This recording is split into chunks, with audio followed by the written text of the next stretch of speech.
We're back on the air. This is Radio Entrepreneurs, and wow, what a studio we've built here. Thanks to Nathan and both MTP Software. We are state-of-the-art technology. So our next guest, he may not sound good, but he's going to look good. We know that for sure, but we're going to make him sound good too, and that's Anthony Price, founder of LootScout, right? That's right, LootScout. What's LootScout? So LootScout, what I do is I help entrepreneurs source capital and build better businesses. Okay. Well, what's your background and how do you do that?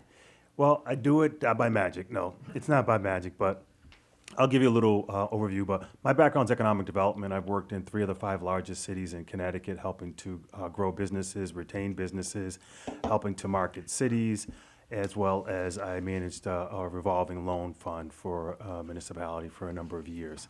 And about 4 years ago, I was working for a CDFI, which is a community development financial institution, which lends money to businesses. So I've lent millions of dollars over the years. So I was working for the CDFI for a number of years, and I got the entrepreneurial bug, which I had before working for the CDFI. The economy hit, and things got really bad. So I decided I have to go back and get a job and work. So I worked for 4 years for the CDFI, lend millions of dollars to small businesses. But I got the entrepreneurial bug again. The economy was better, and so I went and started LootScout. Do you have a fund that exists today?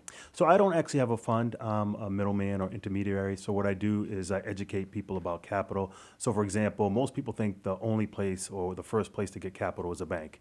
Now a bank is a great place to start, but if you look at the overall spectrum of capital out there, a bank is only one small part of the spectrum. You have venture capital, you have angel investors, you have many big companies such as Amazon and Square now that are providing financing to businesses, as well as you have American Express, and you have a whole bunch of other brands. So what I do is I educate people about capital, and then what I do is I meet with them and find the best source of capital. You connect them. Absolutely. So you're not the broker-dealer? No. Okay.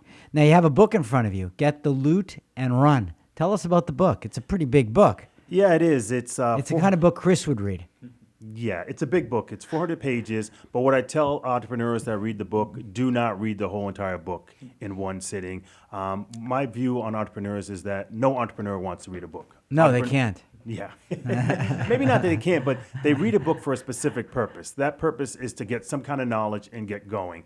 So when you look at this particular book, let's say that you're interested in marketing, there's a chapter on marketing, and the chapters are really brief. Probably will take you about 5 minutes to read a chapter. And then once you read it, boom, you're ready to go. If you want to take a deeper dive, there's certainly other resources on the internet to take a deeper dive.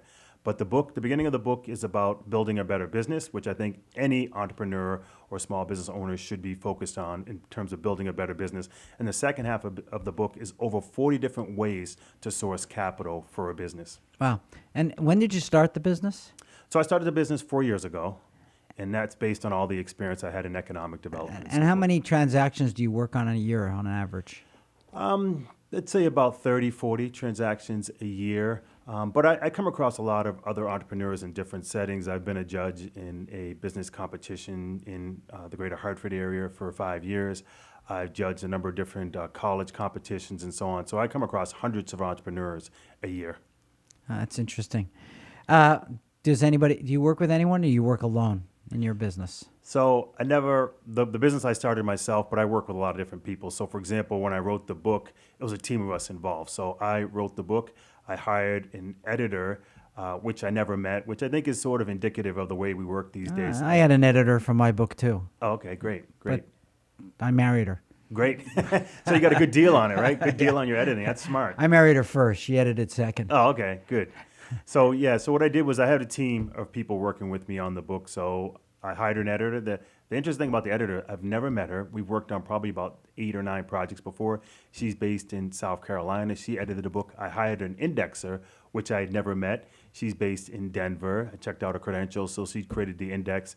And then also I hired a graphic designer to do the graphic design work for me. So I have a team, and I think that's what most small business owners need to understand is if you're a sole proprietor, an LLC, and you're the only person, you need to build a team. Whether you put them on the payroll or whether they're 1099s, you need to build an effective team to be successful in business.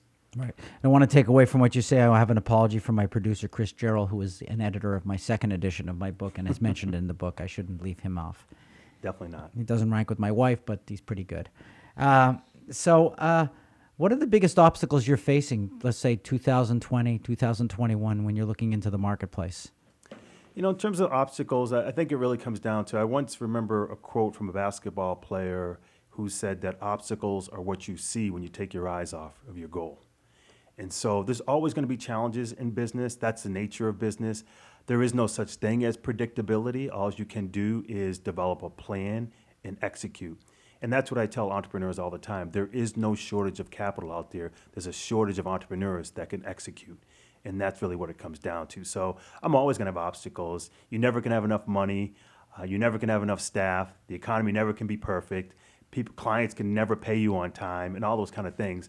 You have to deal with that. And that's the nature of business. Anyone getting into business thinking it's going to be easy and looking at all these covers of entrepreneurs and how they've made billions of dollars, if they're getting into entrepreneurship because of those reasons, it's not going to be a smooth ride. Maybe you don't find it, but a lot of people I know in your business tell me the biggest problem they find is realistic valuation. How do you deal with realistic valuations? A lot of entrepreneurs really don't have a perspective on that. Yeah.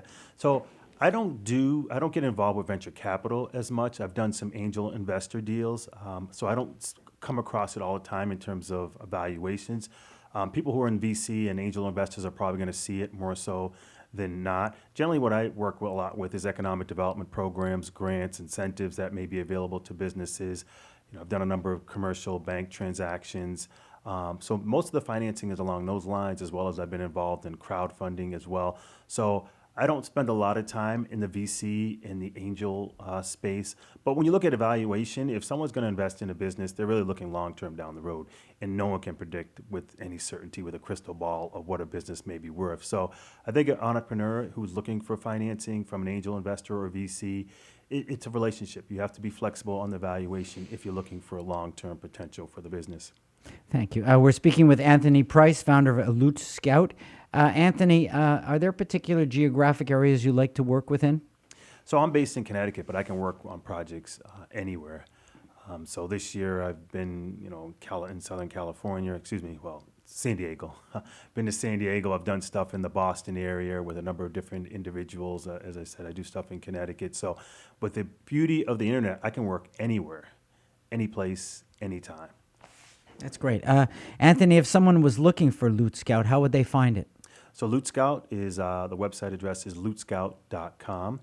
And loot is short for money, so it's slang for money. We knew that. Oh, okay, good. Just for those people who are tuning in and saying, what is loot? What is loot? As well as I'm on LinkedIn. So if you looked at under Anthony Price and LootScout, you can find me on LinkedIn as well. Great.